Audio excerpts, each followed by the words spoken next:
Tilt the glass! The grizzly bearded man sitting on the other side of the bar snapped at Pete.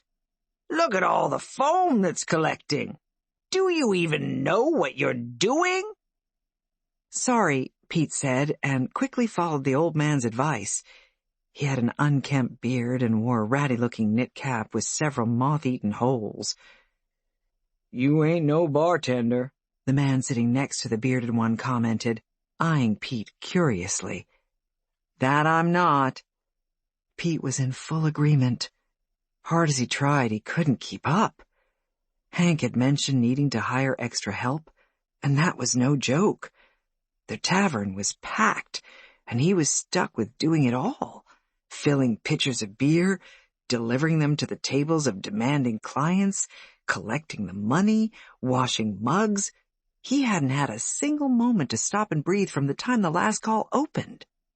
Hey, we need another pitcher of beer over here, a rowdy group of lumberjacks shouted from the center of the room.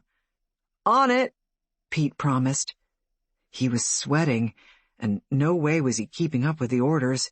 He needed help, and he needed it desperately. Hank had warned him Mondays would be busy because of the football game. Several of the patrons were involved in watching the television and didn't seem to pay attention to how long it took him to refill their beers. The reprieve didn't last long, however. Unrest followed, with irritating shouts from customers wanting refills. Pete was working as fast as he could and didn't have a hope of catching up.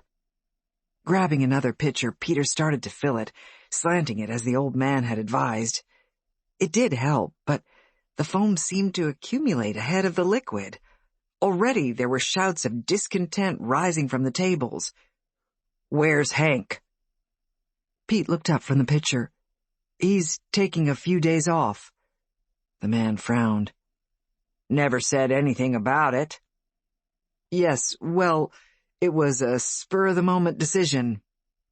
It must have been an emergency for him to get this yahoo to fill in, the grizzly man at the bar commented to the one sitting next to him. I'm Pete, he said, taking the opportunity to introduce himself to the bar patrons. Walt here, the one with the unkempt beard said. Pete glanced up long enough to grin. Hank mentioned you, said you were one of his best customers. Did he say anything about me? And you are Rowdy.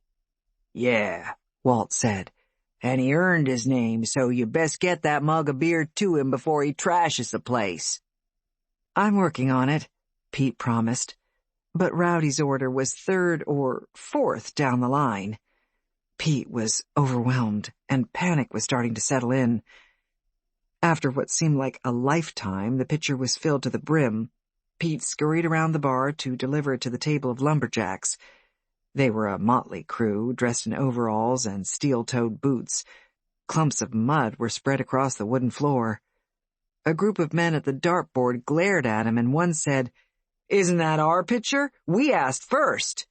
Sorry, coming right up. Pete raced back and grabbed a second pitcher. Hey, what about me? Rowdy asked, sounding unhappy. In his work as a pastor, the one thing Pete knew how to do was enlist volunteers. How about you pour your own? Rowdy's eyes lit up before he hopped down from the bar stool and joined Pete on the other side of the bar. You ain't no good at this, boy. Rowdy wasn't telling Pete something he didn't already know. Thanks. I appreciate the help. Hey, I'm no barmaid, Rowdy said with a huff. I'll get my own beer, but I'm not getting anyone else's. So much for a reprieve or a helping hand. The football game ended at close to 10 o'clock, and thankfully, tabs paid, the tavern settled down to a manageable level. Pete remained busy. His heart slowed to a normal rate, and some of the more verbal discontent died down as those at the table slowly headed home.